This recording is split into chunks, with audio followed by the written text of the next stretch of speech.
अगले सेगमेंट पर फोकस करते हैं, ट्रेड का चौका।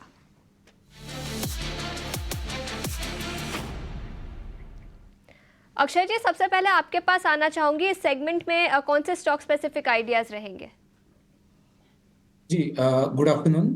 तो जो दो स्टॉक्स मैंने चुने हैं ट्रेड का चौका सेगमेंट के लिए, पहला स्टॉक है जेएसडब्ल्यू स्टील, मेटल्स पैक से है। और अगर आप एक पॉजिटिव रुझान देके पूरे सेक्टर में अच्छी खासी बाइंग एक्टिविटी देखने को मिल रही है, तो जेएसडब्ल्यू स्टील जो है एक परफेक्ट परफेक्ट टेक्निकल सेटअप में बैठ रहा है, जहां पे करंट रेट पे बाय करने की मैं राय दूंगा विद अ टारगेट ऑफ 934। ये आपका पहला टारगेट बनेगा। एक्सटेंडेड टारगेट आप 951 तक बना सकते हैं और स्टॉप लॉस 894 का बनेगा। दूसरा ट्रेड है बाटा इंडिया। ये मैं एक पॉसिबल रिवर्सल कैंडिडेट मान रहा हूँ। एक बॉटम बन चुका है इसमें, और जिस तरीके का वॉल्यूम और टेक्निकल प्राइस एक्शन बनते हुए दिख रहा है, ये स्टॉक एक मेजर ब्रेकआउट की तैयारी कर रहा है। तो एक ब्रेकआउट के चलते मैं कहूंगा कि आप इसे एक एक्यूमुलेट करना है या बाय करना है for a target of 1405, extended target 1427, और ये ट्रेड में आपका स्टॉप लॉस बनेगा 1334। तो बाटा इंडिया और जेएसडब्ल्यू स्टील, ये तो मेरे टॉप पिक्स रहेंगे दर्शकों के लिए।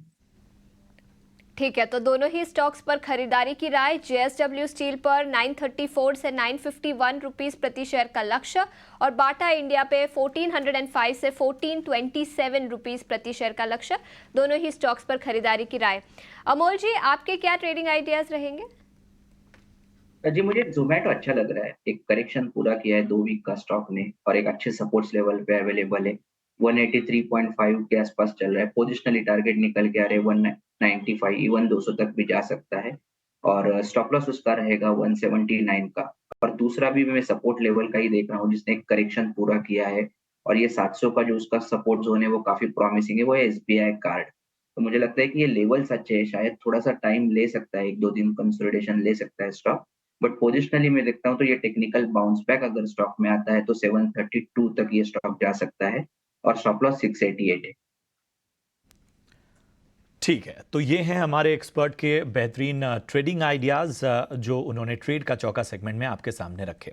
चलिए बढ़ते हैं आगे, कुछ स्टॉक्स और सेक्टर की हम बात करें, लेकिन इस वक्त ये मानना होगा, इसमें कोई दो राय नहीं, कि ऊपरी स्तरों से प्रॉफिट बुकिंग दिख रही है। ख़ासतौर पे मिड और स्मॉल कैप में हम साफ तौर पर ये प्रॉफिट बुकिंग ज़्यादा देख रहे हैं।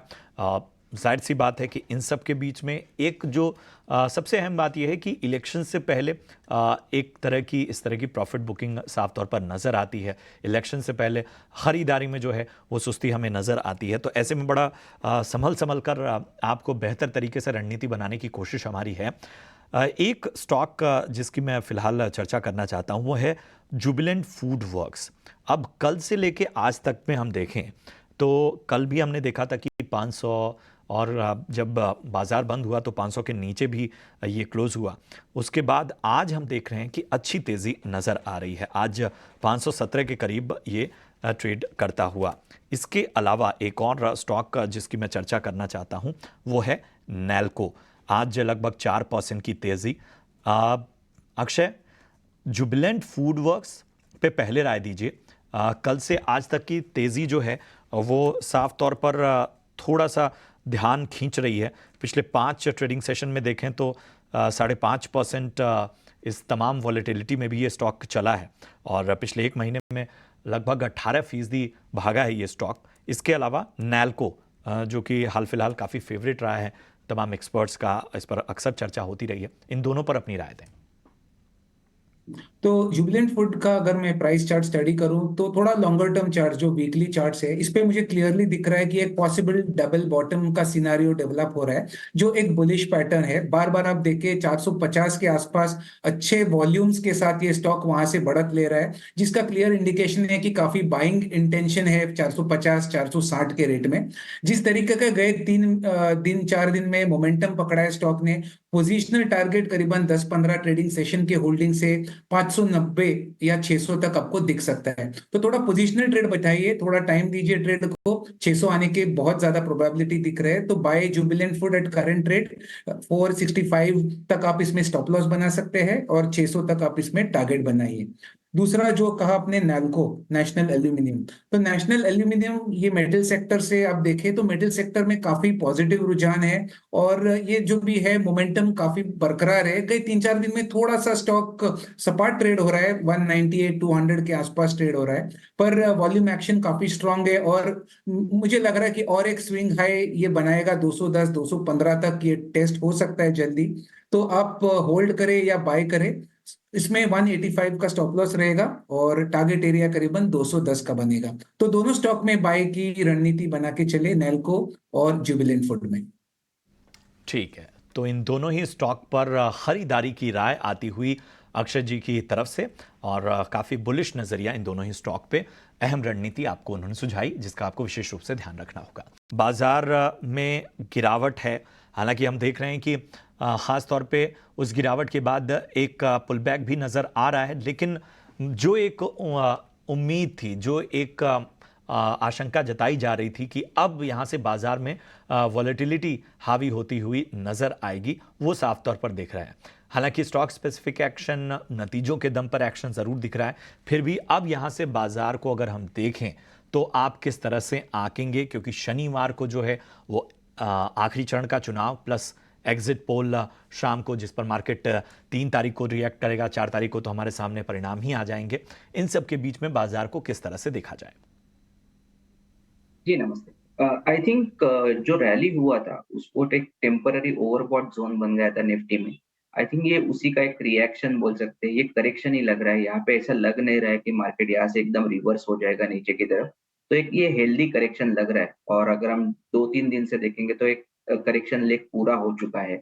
अगर अभी मैं देखता हूँ तो इमीडिएट मुझे सपोर्ट जो निफ्टी के लिए दिख के आ रहा है वो 22,750 का दिख रहा है। 22,750 और 22,700 ये दोनों इंपॉर्टेंट सपोर्ट जोन्स रहेंगे। आई थिंक उसके ऊपर अगर मार्केट रहता है तो एक शार्प टेक्निकल बाउंस बैक आ सकता है। बट जैसे कि आपने कहा कि आगे काफी इवेंट है और वोलेटिलिटी भी बढ़ सकती है, तो यही टेक्सचर जो है, जो वोलेटाइल रहेगा मार्केट, वो कंटिन्यू रहेगा आने वाले दिनों में। और स्पेशली मिड कैप और स्मॉल कैप, वहां पे जो प्रॉफिट बुकिंग ट्रिगर हुआ है वो थोड़ा और चल सकता है। बट ओवरऑल लार्जर टेक्सचर अभी भी बुलिश साइड पे है और buying on dips and sell and rallies, I think ये स्ट्रेटेजी निफ्टी के लिए और कारगर रह सकती है। और डिप्स की स्ट्रैटेजी रखनी चाहिए निफ्टी पर। लॉन्ग टर्म ट्रेंड अभी भी काफ़ी पॉजिटिव है, शॉर्ट टर्म में थोड़ी सी वॉलेटिलिटी दिख सकती है, ये राय है मार्केट्स पर। अब मेटल स्पेस से हिंडाल्को की बात करते हैं। हिंडाल्को की होली ओन सब्सिडरी नोवेलिस ने आईपीओ की कुछ और डिटेल्स दी। 18 से 21 रुपए प्रति शेयर के दाम पर ये आईपीओ यूएस में लिस्ट होगा। वैल्यूएशंस की बात करें तो ईवी टू एबिटा 7.5 से 8 टाइम्स पे आता है, तो ज़्यादा कुछ वैल्यूएशन बम्प अप नहीं है, ऐसा एनालिस्ट का मानना है, जिसके चलते स्टॉक में सुबह तो नरमी थी लेकिन अब काफ़ी एक्शन दिखा है और करीब 4.5%, 4 से 4.5% की तेज़ी हिंडाल्को पर अब दिखाई दे रही है।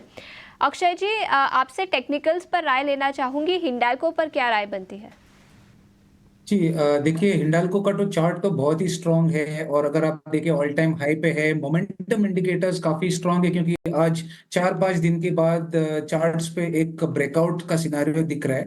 पर मैं कहूंगा कि अगर अभी आप फ्रेश एंट्री लेने की सोच रहे हैं हिंडाल्को में, तो आप अपना शॉर्ट टर्म ट्रेड ही बनाएं, क्योंकि अगर थोड़ा मीडियम या लॉन्ग टर्म चार्ट्स पे देखें तो स्टॉक ओवरबॉट है, थोड़े नेगेटिव डाइवर्जेंस दिखने को मिल रहे हैं। तो जो मीडियम और लॉन्ग टर्म वाले के लिए है, ये थोड़े महंगे एंट्री पॉइंट्स रहेंगे। शॉर्ट टर्म ट्रेड्स हो या आप ट्रेल स्टॉप लॉस कर रहे हो, तो मैं कहूंगा 715 718 तक टारगेट आपको शायद जल्दी दिख जाए। अगर वो टारगेट से आप संतुष्ट हो तो आप बाय करें, पर पोजिशनली 740 750 का जो टारगेट दिख सकता है शायद 1-1.5 महीने के लिए, उसके लिए थोड़ा एंट्री के लिए आप वेट करें। 670 का एंट्री मुझे सही लग रहा है, डिप में जब भी मिले तभी आपको ऐड करना है। तो पोजिशनल ट्रेडर्स थोड़ा वेट करें या ट्रेल करें अपना स्टॉप लॉस 665 तक। शॉर्ट टर्म या मोमेंटम ट्रेडर्स के लिए टारगेट बनेगा 718 का।